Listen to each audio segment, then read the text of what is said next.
My PC sales went through the roof. Why? People were buying PC as commodity. The macro environment means everybody experiences the same thing right now. How you manage your inventory, how you manage your logistics is going to be the key factor for you winning or losing. VOX Wins. Breaking episode continuity with, well, at least the remnants of a tan. You'll definitely want to watch this episode if you never saw inventory management as a way to collaborate with your corporate development function. Supply chains, tariffs, market volatility. Now, these aren't just buzzwords. They're a daily reality for today's full enterprise e-com and CX leaders. Today, we're joined by James Young, Director of e-commerce at Z Gallerie, with previous expertise at Lenovo, Newegg, and 511 Tactical. James, with the macro environment being lit on fire at the moment, I'm curious to learn how you look at navigating external market pressures that are completely outside of retailers' control. Well, in the macro environment, it means everybody experiences the same thing right now. So your agility and also the seasonality of the industry, it happens to everybody. So in other words, how you manage your inventory, how you manage your logistics is going to be the key function or the key factor for you winning or losing. So in other words, everybody is experienced the tariff, everybody's experienced the chokehold logistic, everybody's experienced the same thing. So how do we maximize the current inventory on hand, the inventory in transit, and also your supply chain management? That is really the key to streamline this delivery. So e-commerce, I always go back to what e-commerce is. E-commerce, I think Tony Shaw really said the best, is delivery happiness. You deliver a promise. I remember I went to a Walmart summit, and one of the executives said, he said, "What do we sell here? We sell a picture and a promise. And your promise is logistics." And that's really the key of e-commerce, really delivering logistics. So get that all that perspective done correctly, then we can do it. And then, of course, it's on many different levels. Different industry have different management process. But as looking at the home furnishing, home goods perspective, something that has a longer shelf life and lower volatility, logistics on the inventory on hand is going to be your winning factor. And how do you manage that inventory? How do you manage that stock? That is really going to carry throughout the storm that we're having right now. Yeah, because when policy changes like tariffs or whatever are announced, there's going to be a lag between when they're announced and then implementation. So how do you approach inventory management and really planning ahead when you know these changes are going to be coming downstream, but maybe might not have hit yet? Well, there's definitely a couple of ways. So definitely a intimate knowledge of your current inventory is always a key. So, you got to work very closely with your product team, your product management, your warehouse, and your logistics, that part. So in other words, how much product do you have on hand? Where is your best selling? Where is your carry through? Where is your long tail?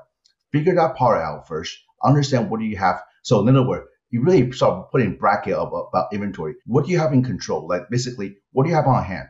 Those things first. Second, what is on the water? So wherever that's on water and what's the exposure to the tariff, figure out what is also your competitor's exposure on tariff. So in other words, if all your competitors is going to experience the same thing, so if your inventory is 90 days or 100 days, so wherever that inventory, that's going to be a winning factor. How can you stretch it out into a different promotional season? So in other words, we know there's our seasonality during the e-commerce. So in other words, you cannot lay out everything. You want to maximize your longevity within the industry game. And also, we all know this tariff is temporary. It's not something that will happen forever. Learning to manage that and working around with different kind of industry or working with different entity, that will be the winning factor. So once you have something that's done on water, start working with different team and start figure out, okay, if we cannot lower the cost here, where else can we lower the cost to make sure our product is competitive? And also, key thing is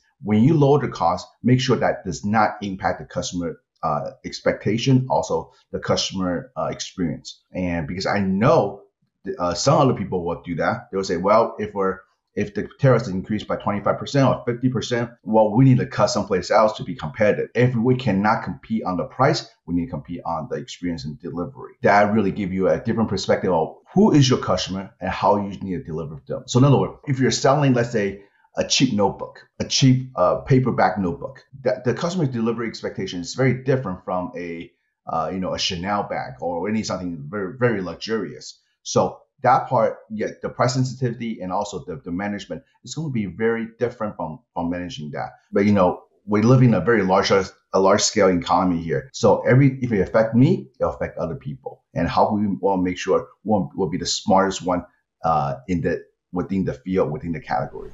James, I might be inferring what you're not implying, but could you also then say that when you have experience studying cyclical markets and to fill your inventory, and this is going to pertain a little bit more to electronic goods than something that has a little bit less of a shelf life, but can you go all in when the cost of purchasing goods is particularly low, save that for some anticipation of volatility in the future? And basically what I'm interested in really exploring is conventional wisdom used to be that large inventory is just going to be a liability. But I think you're suggesting an alternative that it could prove to be an asset in the right market conditions for the right brand.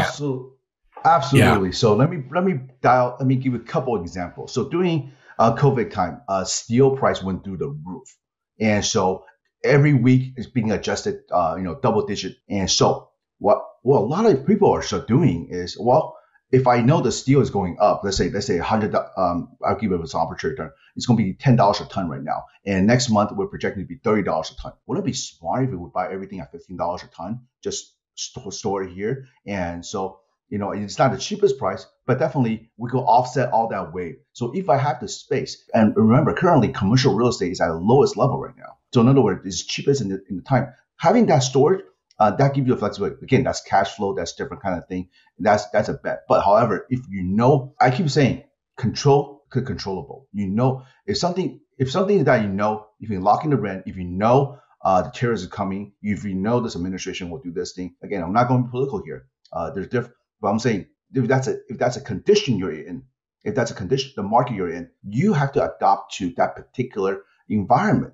So let me another example. When I was in Lenovo, our PC a couple of years ago, because of Argentina inflation, we all heard about what happened in Argentina. The inflation went crazy. My PC sales went through the roof. Why? People were buying PC as commodity because to buy a PC $1,000 today, it will worth $3,000 next week. Or our PC price was selling out like crazy because there's a market over there. Now there's a fine balance. It's a fine balance of doing that. How much you can take. So to understand your customer, so never hoard things never have inventory for inventory's sake. Have inventory for selling sake. So if you know the run rate, if you know the exposure, do a very careful calculation, understand your customer, what's the sell through, what is your capability, what's your marketing perspective, and what can you sell this thing at what price is that still reach profitability. That will give you the maximum of advantage. So we all heard of people who hoarded toilet paper. They thought they made a fortune, right? But things happen and then things change. So I'm using a very very, very low end, but there's a good balance. There's a balance. So in other words, in a market condition, there's time for you to add to have a little bit more inventory for the raining day, and there's time for you to run really lean to maximize cash flow and profitability. So now is today the time for you to have a little bit more inventory and slow down a little bit for the future, maybe. Because the profitability is going to be higher. Imagine if you buy whatever your goods, if everything per tariff on 25%, everybody is forced to sell 25% higher, and you can sell 20% higher and reach a maximum profitability at a later time. Who's winning? Customers winning, and you're winning. Yeah, and that last point I think is especially poignant and really is my favorite takeaway. Because if you can prepare your inventory the right way, we live in a 24/7 omni-channel buying all the time. And at any time, there's got to be someone in your space that's going to be on promotion. This gives you, I think, the flexibility to match them on a sale, but still take an increased margin because you were managing your top of funnel a little bit better in advance. That being said, product life cycles are going to differ, I think, dramatically across different categories. So how do you approach inventory strategy differently for, say, trend sensitive items versus more timeless products. And so I think we're introducing a little bit of branding and that brand identity into this model. Absolutely. Yes. I think there are different ways to look at this thing. So ultimately, your promotion is going to be dynamic and also is going to respond to the market.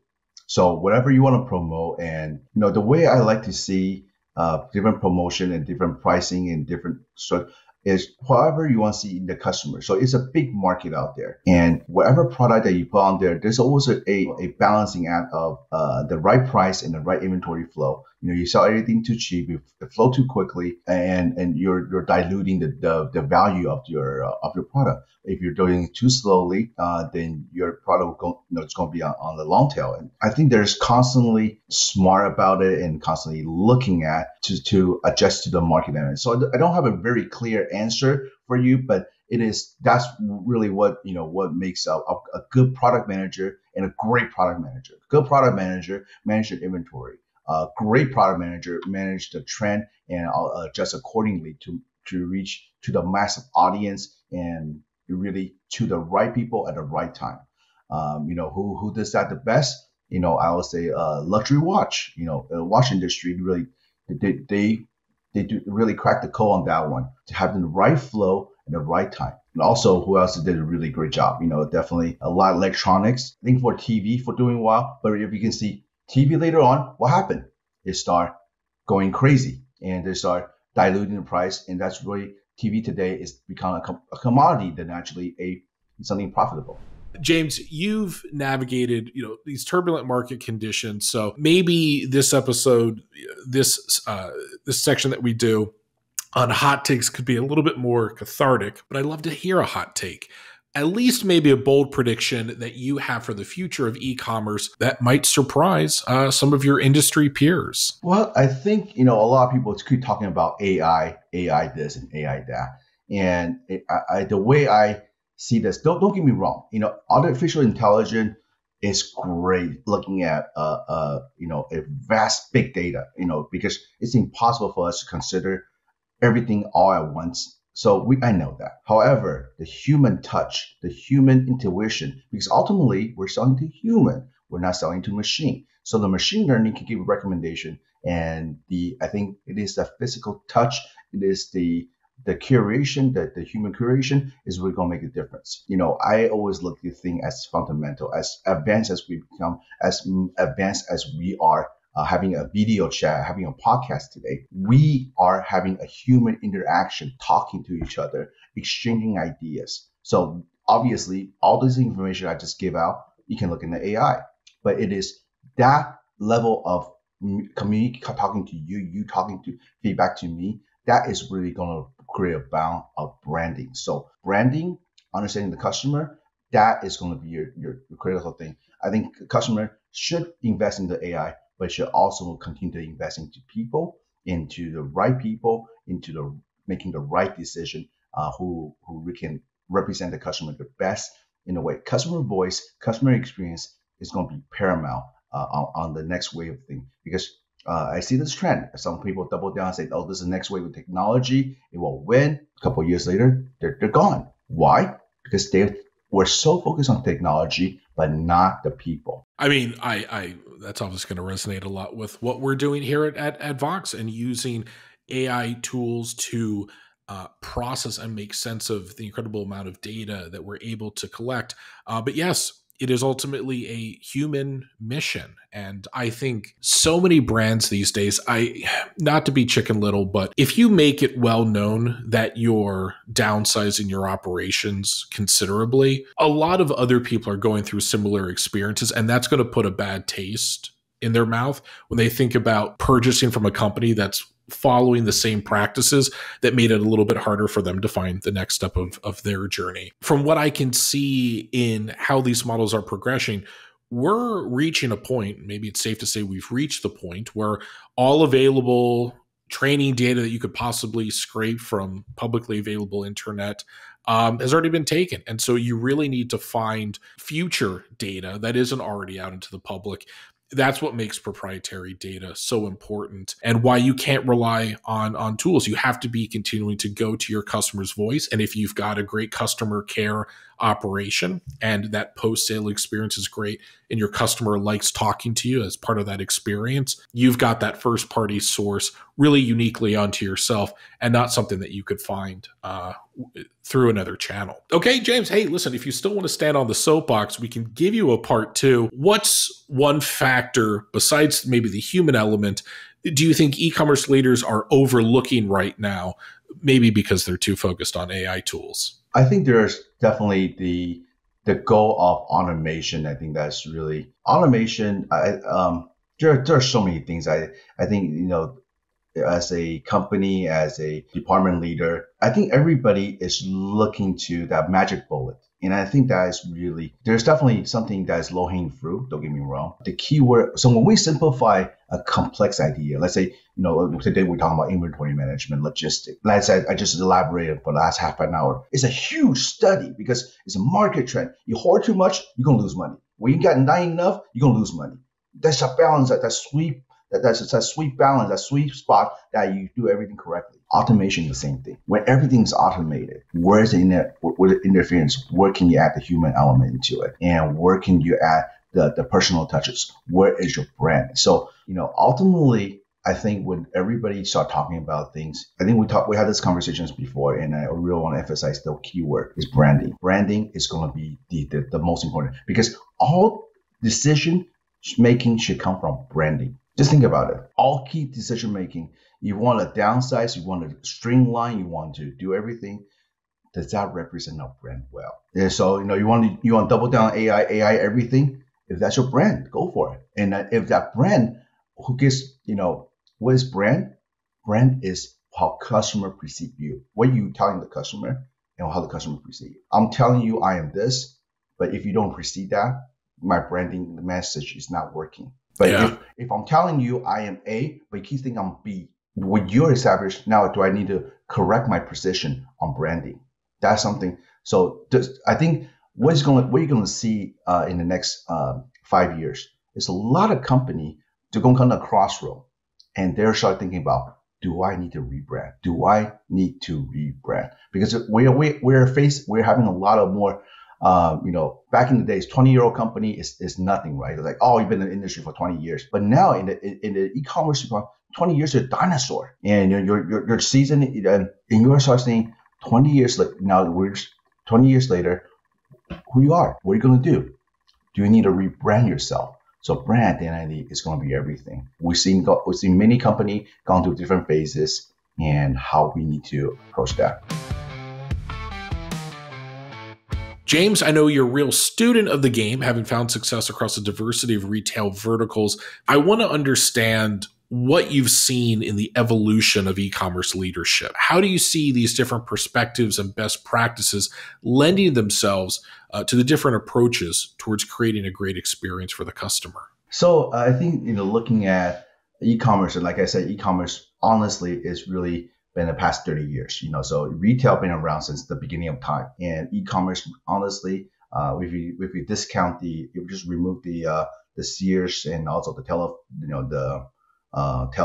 and the infomercial and such, just purely buying stuff on computer, it's been 30 years. In the past 30 years, we're seeing a lot of people, if you're looking at the job board, people say, I want you to have a degree in e-commerce. There's no degree in e-commerce. There's nobody have any degree in this thing. We're just learning as we come along. And so in the 30 years, some work, some didn't work. And so some work for really smart reasons, some work for very dumb reason. But what I see so far in the past industry, there's always a balance between marketer and IT. Sometimes marketers like, always needs marketing. So you start to see CM become the rock star in the e-commerce company. Start going crazy. Then later on will be IT. It's like, well, I have the latest technology and this thing is elevating. It's a balancing game, and of course, the CEO will be the one balancing everybody. That's why I see in the industry go back and forth. And as of today, I see there's more IT playing here, and sometimes the IT play outshine the marketing play. And so I think this is going to be a very fine balance looking at this thing. So You need to be smart. You need to understand the market trend. IT would like to promise the world, deliver, if it's that something, I'm trying to be very diplomatic about talking about IT. And IT is a backbone. It is customer facing. Marketing is how to get customer in. Those things need to work hand in hand. And one overpowering another, then you have a disaster. And I think for the industry, as of today, it is IT focused, a little bit heavier than before. I do see a trend that marketing is going to come back because once you have the certain level of maturity in the IT, when you deliver all the right stuff, then it's the marketing jobs are taking over, start reaching out to a different demographic, different customer base, different widening your perspective, how to get more people into the funnel. That's my projection right now. It is the marketing and going to drive that, and how marketing going to impact, how marketing going to change. It's hard to say, and customer behavior changed very differently. Like 10 years ago, smartphone is a thing. However, it is not not many people buy expensive, high-end product, the big ticket item on their phone. Now they do. 3 years from now, will people buy their $2,000 whatever on their watches or on other thing? Don't know. Remember Amazon for Echo for a while they were trying to do transaction just on Echo itself. That didn't work out. So it's going to be there's a lot of experimenting, right? So one before it was phone, it worked, it didn't work. Echo worked a little bit, didn't work. Now, who knows? I think marketing is a funny thing. It's always testing the boundary. With the AI hype that's in retail right now, and I know from our previous conversations, I know that resulted, I think, some pretty interesting stances on talent. How do you see that relationship within these orgs develop between human expertise and the knowledge, the soft skills that you're talking about right now, and AI tools? How do we get them working together, and how do we know how to value one over the other? I think there's, when a new tool comes out, people are scared. Oh, AI is going to take my job. AI is going to take my job. If your job is just changing prices, your job is just listing product, yeah, AI is definitely going to take your job. There's no question about that. So many automation has been taken away and taking other people's job away. And then what I'm saying is we should use IT to enhance our job. We like I talking about partnership. I think IT and human is a partnership. I need a vendor to cover my shortcoming. I don't have the system. They have the system. They know this area better than I do. They need to give. I need them to help me and to bridge that. IT, same thing. I have a lot of ideas, but I'm not the best person organizing idea. Hey, ChatGPT is great organizing this idea and into a digestible format. For me, before how can condense such a long four-page essay condensed into a 2-paragraph summary or 1-paragraph summary? ChatGPT is great for that, and they can do that in seconds. And before I need to spend about couple minutes or if not hour to do the work. AI and human is partnership. It's about cover my shortcoming, and so I can focus on other things. I do not fear IT. I think, but I want a person it's a new tool. It's a new tool for us to use. That is a good point, and also I would also add to that. The idea of the future customer, when, like Gen Z coming into its own, still, being able to be defined outside of a lot of silly brain rot and memes. And what really do we know, if we can cut through that jungle, what really do we know about this customer? And, to maybe jump back into branding then in this model, you have made some really interesting observations about how brands should think about their customers and positioning. I know we talked about this before. You don't think brands should chase a future customer, and especially in this case where that data might just be emergent and starting to solidify. Brand is a very interesting thing. So, let's talk about Nike right now. Nike been around since the 70s, right? So the brand of Nike is always on the youth market.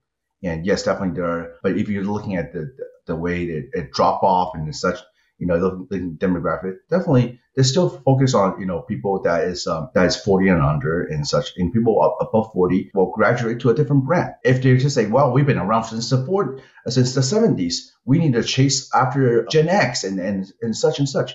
They try that, and there's some success, but they exhaust that customer base very quickly. Knowing your customer, knowing your demographic, knowing where you stand as a brand is going to be critical, because try to chase a new customer base. It sounds sexy, it sounds smart, but chasing, it's a gamble. That needs to be, see if we can resonate within that particular demographic. So chasing the product, and here's the thing, we're talking about a really theoretical branding, this thing. What's brand? Brand is product. Product is brand. Does your product resonate with those things?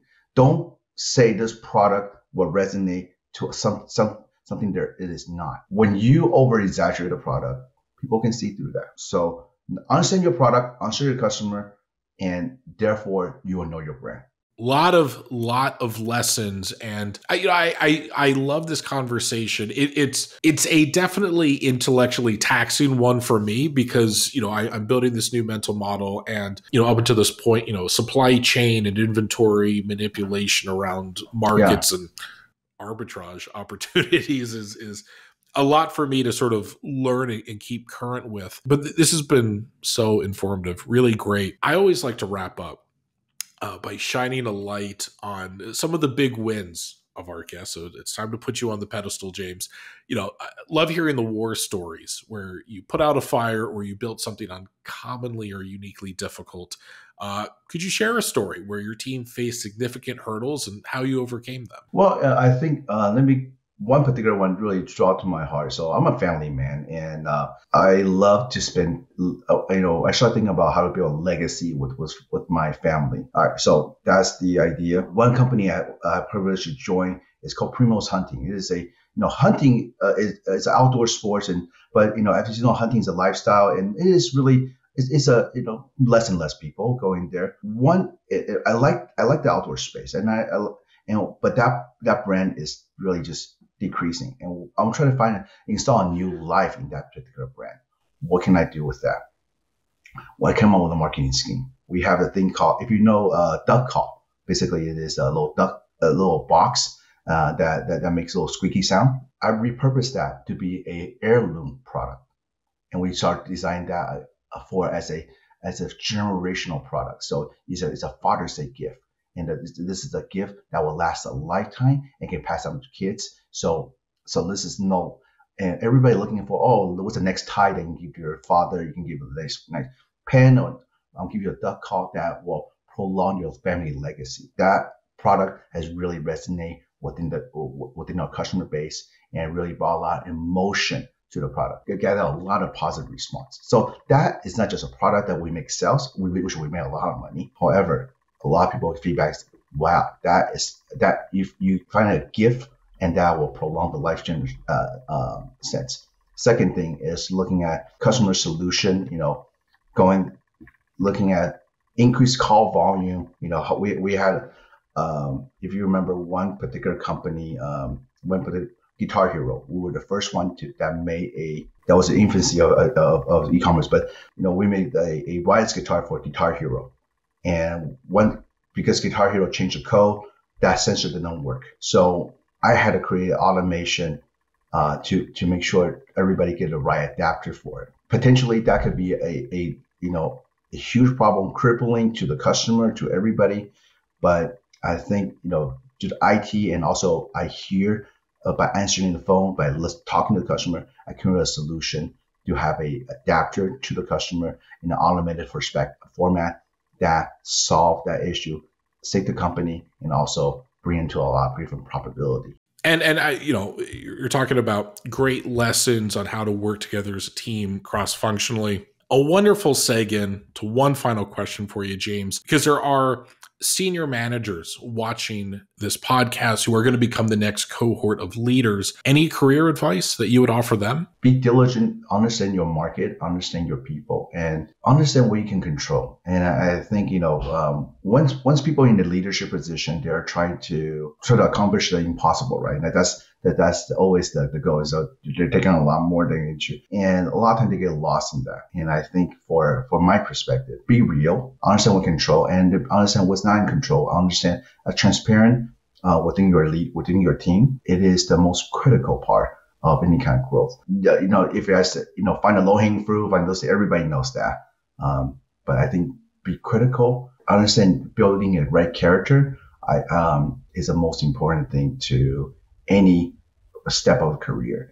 And, I've been in this industry long enough to see some good leader and see some bad leaders. I want more good leaders in the future. And every good leader has one characteristic. They're very real. They're very honest, and they're very caring. And so if that's a part, and if that can carry you to the next leadership, I think that you have my blessing. Amazing. Perfect. No, I've always been someone who appreciates good EQ as well. That's all the time we have. Thank you for joining us, James, as well as to our audience. We'll be back next week as we uncover more of the evolving retail landscape and understand the consensus voice of its leaders, because above all else, VOX wins.